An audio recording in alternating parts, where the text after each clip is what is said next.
being the chatty patty. Again, check out the NBA Talk playlist, thumbs up the video, share the video, subscribe to the channel. And he basically, everybody is looking back on, it could go down as one of the most even trades at the Paul George, Shai Gilgeous-Alexander trade that produced a lot of assets for Oklahoma City Thunder. They here. I think they would have been here last year had Shai homegrown, stayed healthy. But they here. And it's a changing of the guard. And I think the NBA needed changing of the guard. I remember Steph Curry made a comment. He said that, I know he said Anthony Edwards, Shai Gilgeous-Alexander, and a couple other players be the face of the league once Steph and LeBron and them retire. Nigga, that's a wrap. It's a wrap. If y'all notice, Shai Gilgeous-Alexander be going at Steph Curry neck and up. This year, he's using and abusing Steph Curry like an LA Fitness workout top. And on top of that, he going to the internet to rub in his face and say, you can't do nothing about it.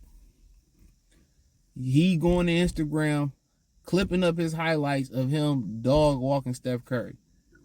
The league is changing. And it need to.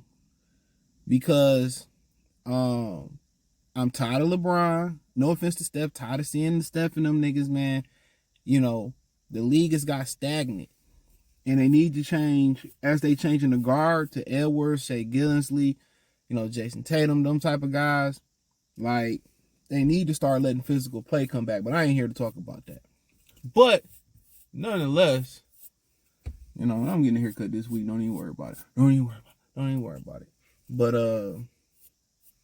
Doc Rivers basically said, he ran an idea by Kawhi about trading Shai Gilgeous-Alexander. He said he gonna be really good. It might take a year or two, but he gonna be really, really good. And, basically like, I want to trade him, and basically Kawhi was like, yeah, he wanted Paul George. And like I said before, when you let players make executive decisions, this is what you get.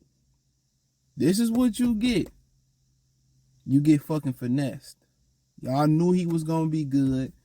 And if they get no championship out of them, and that guy, Shai Gilgeous-Alexander, lead the Thunder to the championship, it's going to be another notch under the Clippers blooper reel. You know what I'm saying? And Doc said, I didn't really refute the decision. I just ran it right by him. Like, he's going to be really good in a couple years. And all they looking at was get Paul George right now. Y'all ain't did a motherfucking thing in L.A. but be injured. And by all the time that Kawhi missed, Shai Gilgeous-Alexander would have grew into what he would have became. But it was the same thing with Toronto. He was like, he didn't think Toronto was good enough to continue to win. He wanted them to trade for Westbrook and Paul George or whatever it was. Don't let, these guys are players. We seen Michael Jordan tasting trading for people. We seen his tasting trading for people. These guys are players. Let the executives be the executives. Y'all letting everybody do the LeBron and team up and be super teams and do the Durant, giving up all these assets. And it's not as simple to make work as possible. You traded possibly the face of the NBA. Kawhi would never be the face of the NBA. Paul George never was the face of the NBA. And it worked out. James Harden, Russell Westbrook, they get a ring out of it. But you traded the face of the NBA. And if you don't get a ring out of this, if Shai Gilgeous-Alexander go ahead and win MVPs and he win championships in OKC, and the Clippers don't at least get one, it's going to go down as one of the dumbest trades in history.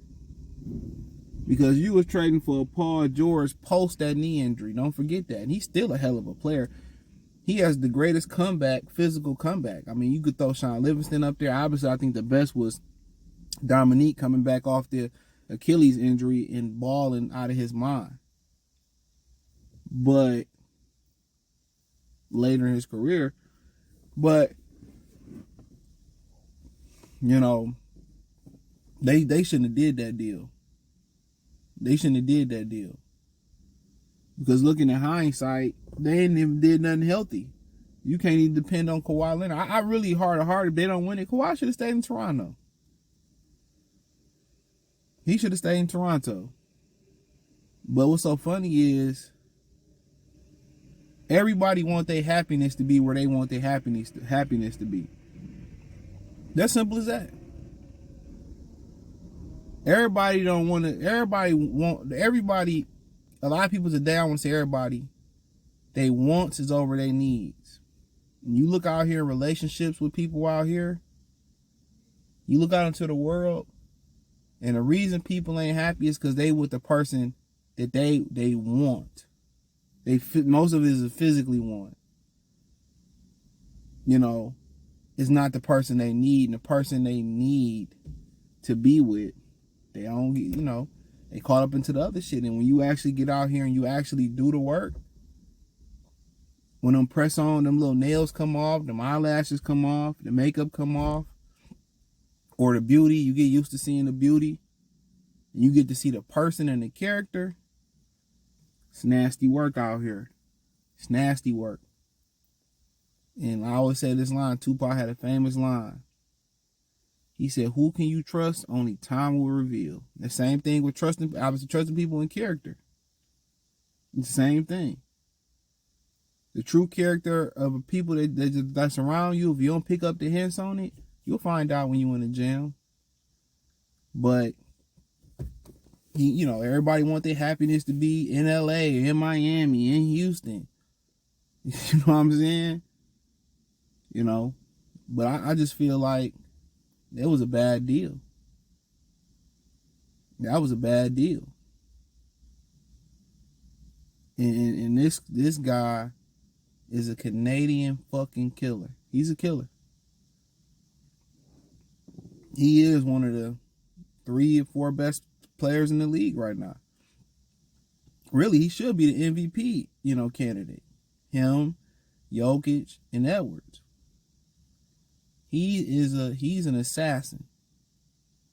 And I think the next thing to elevate his game is to continue to make his teammates better. That's it. That's the only thing he need to figure out how to do. He posting up, he putting in work. So next thing, just how you continue to make your teammates better. And once they get that playoff experience in that, Clippers shouldn't have moved him. It was a rumor that they was trying to move him for Cade Cunningham in the draft a couple years ago. We said no. So I don't know how true that was, but dude, Doc, like, you sure? You sure, Kawhi? Kawhi he just looking at names who can help me right now. And we get in trouble with that shit. Everybody get in trouble doing shit right now and not worrying about the future. You got to put shit away for tomorrow. You got to think about the day after tomorrow, week after tomorrow.